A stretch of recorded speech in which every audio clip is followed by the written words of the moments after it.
21장 43절에서 45절을 통해 하나님은 끝내주시는 분이다 라는 제목으로 하나님 말씀 증거하겠습니다.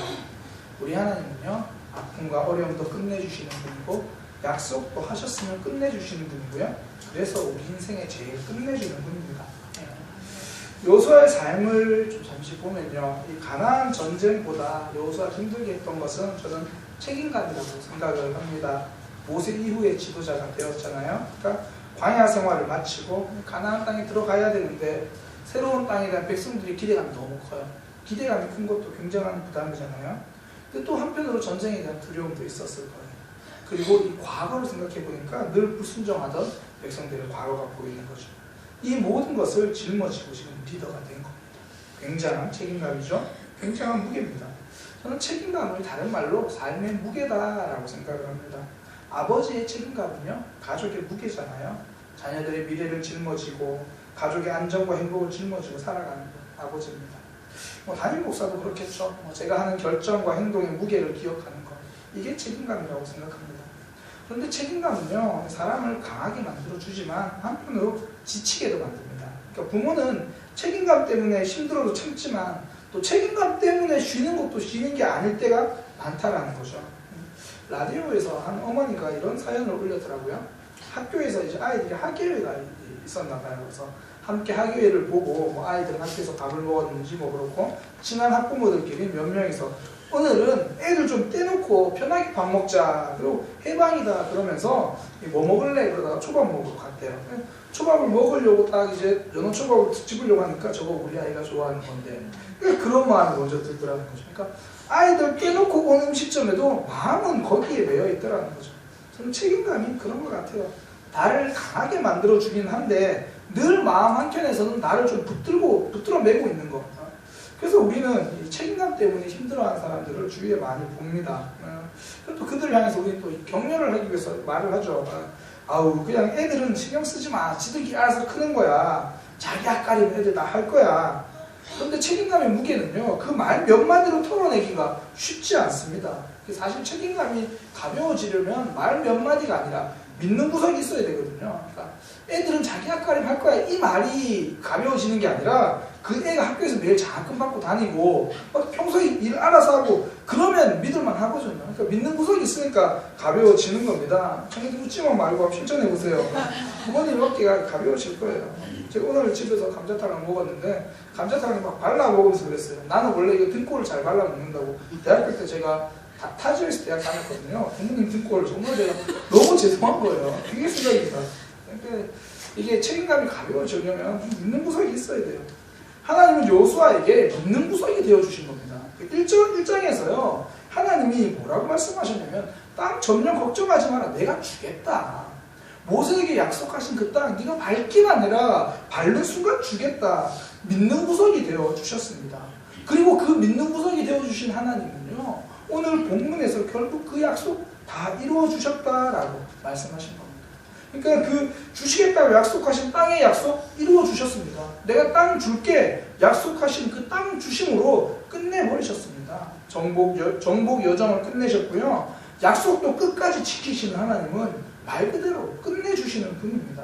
그러니까 우리가 신앙생활을 할만하다라고 생각하는 이유가요, 끝내주시는 하나님이 계시기 때문입니다. 하나님은 중도 포기가 없으십니다. 연초에 계획 중에 중도 포기한 계획 많으시죠? 가장 대표적인 거 운동. 저도 중간에 헬스를 하려고 헬스를 끊었거든요. 몇 달 있다가 결국 발걸음을 끊었습니다. 그러니까 중도 포기했죠. 그러니까 제 삶도 제가 끝까지 해낸 것도 있지만 중도에 포기하는 것도 적지 않다는 걸 봅니다. 그런데 하나님은요, 완성하시는 분입니다.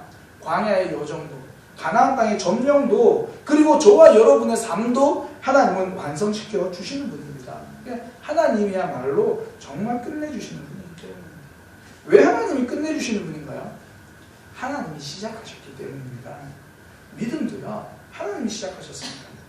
믿음은 갑자기 찾아온 선물 같은 거예요. 그러니까 잠옷도 갈아입지 않고 막 세수도 못하고 있는데 택배가 왔어요. 받았더니 그것 때문에 인생이 바뀌어버린 겁니다. 뱃사람 시몬에게 찾아온 삶이 그랬잖아요. 예수님 만나기 전까지는 시몬에게 새로운 삶이란 게 그저 고기를 좀 더 잡는 거, 그게 새로운 삶이고요. 좀 많이 잡아서 일찍 집에 갈 수 있는 날이면 그게 자기에게 최고의 선물이었습니다. 그 이상을 생각해 본 적이 별로 없습니다. 그런 시몬에게 예수님은 갑자기 찾아온 선물입니다. 배와 그물을 버려두고서라도 붙잡고 싶은 보물이었습니다. 예수님은 시몬에게요, 믿음의 여행이라는 티켓을 주신 거예요. 시몬을 베드로로 바꾸어 주시는 여행, 하나님이 계획하셨고요, 하나님이 준비하신 티켓입니다. 믿음의 시작은 언제나 하나님이 하십니다. 그래서 끝맺으시는 분도 하나님입니다. 신앙의 성숙되는 첫 단계가 다른 게 아니고요, 하나님이 시작하신 이걸 깨닫는 거예요. 믿음을 하나님이 시작하셨다, 내가 교회 온 게 아니라 하나님이 시작하신 거구나, 이거 깨닫는 게 성숙의 첫 번째 단계입니다. 이걸 잊어버리면요, 예배를 드릴 마음도 자꾸 내가 선택합니다. 자, 기분 좋은 날은 은혜 받으러 가는 날, 마음 상하는 날은 자리 지키러 가는 날, 피곤하면 안식일 그냥 쉬는 날. 예배는요, 하나님이 시작하신 때문에 드리는 거거든요. 내 선택이 아니라는 것을 고백하는 겁니다. 그것을 고백하는 예배는 태도가 다르고요, 신앙생활하는 태도와 모습이 달라지기 시작한다는 겁니다. 신앙생활에서 처음 시작을 사람이 하는 사람은 아무도 없습니다. 가나안 땅도요, 이스라엘 백성들의 소망이 아닙니다. 하나님이 아브라함을 불러가지고 하나님이 주신 꿈이고요, 하나님이 주신 소망입니다. 하나님은 애굽의 노예들에게 육체의 자유만 선물하신 것이 아니라 가나안 꿈이라는 꿈을 선물로 주셨습니다. 그것 또한 하나님이 시작하신 겁니다. 원래 시작은 굉장히 어렵거든요. 근데 하나님 그걸 하신 거예요. 예를 들어 글쓰기 있잖아요. 글을 쓸 때도 제일 어려운 게 뭐냐면 첫 문장 쓰기예요. 그러니까 첫 문장 쓰기가 정말 어려워요. 어려운 마음에 대충 쓰자 그러고 대강 시작한 글은요, 언제나 대충 끝맺어지기 마련입니다. 시작을 잘해야 끝이 좋은 겁니다. 믿음은 시작이 좋습니다. 하나님이 하셔서 그렇습니다. 그래서 우리의 신앙은 놀랍게 시작했고요, 멋지게 마무리가 될 겁니다. 이스라엘 백성 보세요. 여리고성을 놀랍게 무너뜨렸잖아요. 오늘 본문에 보니까 하나님께서 멋지게 가나안 땅 점령을 마무리하셨습니다. 하나님이 시작하셨고 하나님이 끝내주셨습니다. 우리 하나님 끝내주는 분입니다.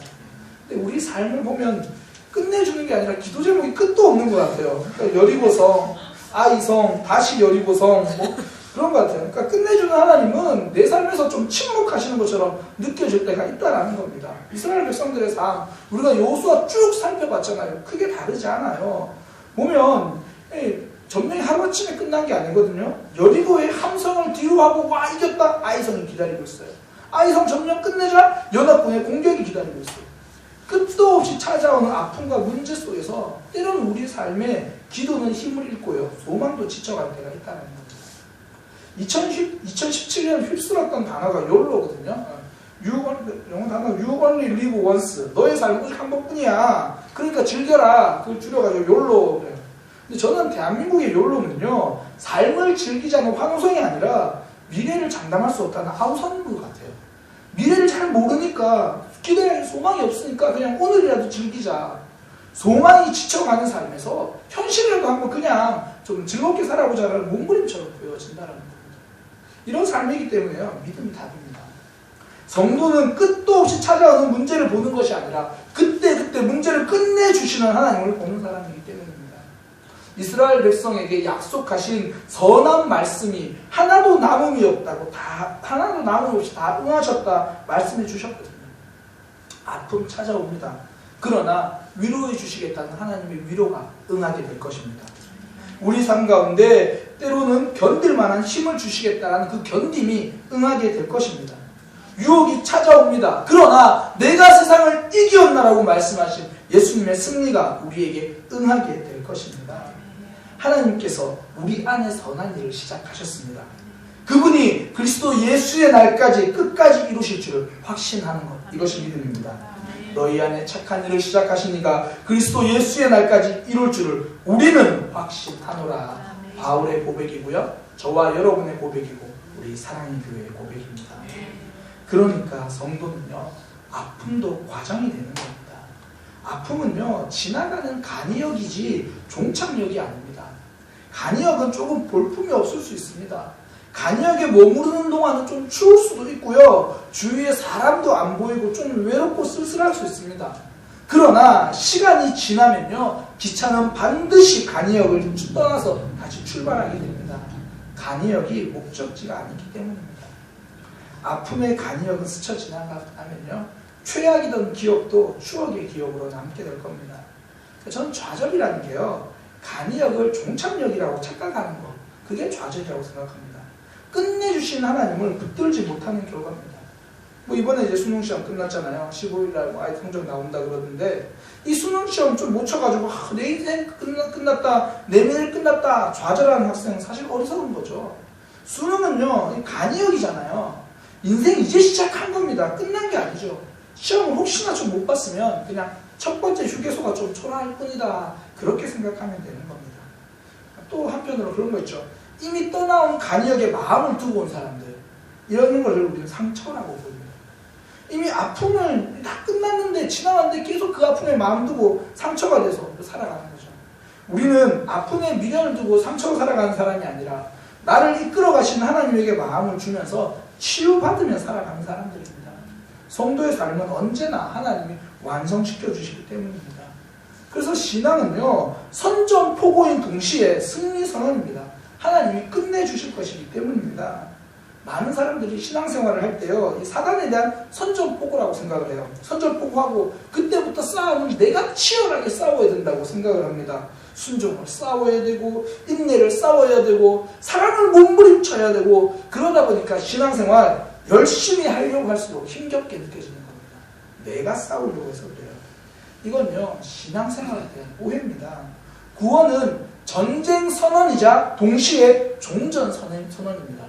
우리가 싸우지만 하나님이 이미 승리하셨다라는 거죠. 예수님이 약속하셨습니다. 이것을 너희에게 이르는 것은 너희로 내 안에서 평안을 누리게 하려 함이라. 왜냐하면 너희가 환난을 당하지만 담대해라. 내가 이겼다. 이미 말씀해 주셨습니다. 그래서 내가 싸우려고 덤비면요, 신앙생활만큼 힘든 게 없습니다. 그러나 하나님만 졸졸 따라가려고 작정하면 그 힘든 가운데 행복하게 살아갈 수 있다라는 겁니다. 신앙생활 힘겹게 믿음생활 하지 마시고 힘있게 믿음생활 하시기를 축복합니다. 이스라엘 백성들의 전투가 그랬습니다. 표면적으로는요, 여리고 전투부터 이 선전포고가 시작된 것처럼 보입니다. 그러나 하나님은 아셨습니다. 여리고 전쟁은 전쟁의 시작이기도 하지만 그 끝을 알려주는 서막일 뿐입니다. 여리고 이후에 계속해서 하나님께서 승리를 이끌어 가신 겁니다. 가나안 땅에 대한 선전포고고요, 종전선언입니다. 하나님이 승리를 보장하시는 거예요. 하나님의 인도를 따라가는 삶은 하루하루 승리를 살아가는 삶이 될 것입니다. 항상 우리 삶의 가장 큰 적은요, 하나님께 맡기지 못하는 우리 자신일 뿐입니다. 평안은 끝내주시는 하나님께 인생을 맡기는 거, 그게 평안이거든요. 똑같은 이 설거지를 해도요, 아내가 하는 것과 제가 하는 게 좀 많이 다르더라고요. 시간도 많이 달라요. 또 제 아내가 하는 것과 또 식당 아주머니가 하는 건 또 다르겠죠. 이 전문가와 이 아마추어, 이 초보와 고수, 그런 차이인 겁니다. 사람들이 착각하는 게 이 인생의 전문가가 사람이라고 생각하는 거예요. 이게 오해하고 착각이거든요. 붕어빵의 전문가는요, 붕어빵 아저씨지 붕어빵 사먹는 사람이 전문가가 아닙니다. 사용자가 전문가가 아니라 만든 분이 전문가입니다. 인생은 그래서 하나님이 전문가입니다. 인생 전문가인 하나님이 그 하나님께 우리의 삶을 맡기는 것, 이것이 행복인 거죠. 이스라엘은요, 전문가의 손에 맡겨졌습니다. 그러니 가장 완벽한 모습으로 세워졌습니다. 하나님이 좋은 것을 약속하셨고 오늘 본문에 보니까 이루셨다고 말씀하신 겁니다. 쪽박 인생이요, 하나님 때문에 대박 인생 된 겁니다. 모든 사람은 인생의 초보입니다. 처음 살아보는 삶입니다. 매일 새로운 하루이기 때문에 어떻게 보면 평생을 살아도 평생을 초보로 살아가는 삶입니다.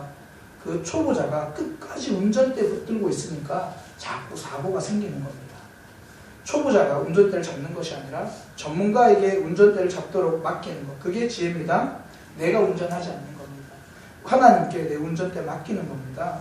하나님이 일하기 시작하면 그때부터 대박 인상 되는 겁니다. 예수님도요, 탄생부터 죽음까지 하나님께 맡기셨습니다. 탄생도 하나님의 계획, 죽음의 순간에도 하나님의 뜻대로 하옵소서, 맡김이 승리의 비결입니다. 이 메사마골이라는 말이 있는데요. 죽은 말의 뼈를 산다는 겁니다. 사마골, 죽은 그 말의 뼈를 산다 이런 말인데, 옛날에 이제 말을 좋아하는 임금이 있었습니다. 그래서 그 임금이 천리말을 사고 싶은 거예요. 그래서 천리말을 천리말을 가지고 오면 천금을 주겠다. 그리고 이제 온 방을 붙였습니다. 근데 3년이 지나도 아무런 소득이 없는 거예요. 아무도 왕에게 천리말을 가지고 오지 않는 겁니다. 왕이 굉장히 화가 났어요. 그래서 관리들 불러가지고 도대체 어떻게 된 거냐? 그러니까 한 하급 관리가요, 이제 제가 그거 할 수 있습니다. 그런 거예요. 소신에게 이 일을 맡겨주십시오. 임금이 그래서 그 일을 맡겼어요. 그가 막 천리말을 막 사러 가다가 못 찾다가 발견했어요. 천리말가 있다 해서 발견했는데 가니까 말이 죽은 거예요. 관리가 한참 생각하다가 이 죽은 말의 뼈를 저에게 500금에 파십시오. 그렇게 이야기를 한 겁니다. 그래가지고 왕한테 저 천리말을 사왔습니다. 어떻게 사왔냐? 보니까 뼈인 거예요. 왕이 굉장히 화를 냅니다. 너 뭐 한 거냐? 나는 살아있는 말을 원하는 거지 죽은 말을 원하는 게 아닙니다. 임금님 잠시만 기다리십시오. 이제 임금님이 죽은 뼈의 말도 500금에 산다는 소문이 퍼지기 시작하면 우리 임금은 진심으로 좋은 말을 원하는구나. 돈을 줄 거구나. 그거 생각하고 사람들이 사올 겁니다. 죽은 말이 목적이 아닙니다. 죽은 천리마도 사는 왕이라면 살아있는 천리마도 돈으로 사겠다는 약속, 그 약속 진짜겠구나, 그거 알려주기 위해서 죽은 말 사온 겁니다. 오늘 말씀도요, 하나님이 이스라엘 백성에게 약속을 주셨다, 이 이야기를 하려고 우리에게 주신 것이 아닙니다. 하나님께서 선하신 약속이 다 이루어졌다, 저와 여러분의 삶에도 선하심이 다 이루어졌다, 그거 말씀해 주시려고 우리에게 주신 겁니다. 누구나 인생은 책임감으로 살아갑니다. 그 책임감 때문에 많이 힘들기도 하고요. 그 책임감 때문에 버겁기도 합니다. 그러나 저는 그때마다 오늘 설교 제목을 우리가 함께 기억할 수 있었으면 좋겠습니다. 우리의 책임감 하나님이 끝내주시는 분입니다. 내 삶의 짐과 무게도 하나님이 끝내주시는 분입니다. 그것을 오늘 본문이 약속하신 겁니다. 죽은 천리말을 뼈를 500금을 주고 샀다는 소문이 퍼지자 실제로 1년이 지나자요, 천리말을 가진 사람들이 서로 왕에게 그거 팔겠다고 앞다투어 봤습니다. 당연히 왕은 그 말을 사주었습니다. 우리 하나님은 이스라엘 백성들을 향한 약속을 오늘 본문에 반드시 지키셨습니다. 당연히 우리에게도 그 약속을 지켜주실 것입니다. 우리의 삶의 아픔과 어려움 언젠가 하나님이 반드시 끝내주실 것입니다. 그 하나님 붙들고 살아가는 저와 여러분이 되기를 소망합니다. 기도하겠습니다. 하나님, 이스라엘 백성들이 점령을 마쳤습니다. 하나님이 그들에게 약속하신 그 선한 말씀이 하나도 남음이 없이 다 응하였습니다. 우리를 향한 약속임을 우리가 다시 한번 기억합니다. 그 약속 붙잡고 하나님으로 말미암아 승리하고 하나님으로 인하여 넉넉히 이기며 하나님으로 인하여 견디는 삶이 되도록 인도하여 주옵소서. 예수님의 이름으로 기도드립니다.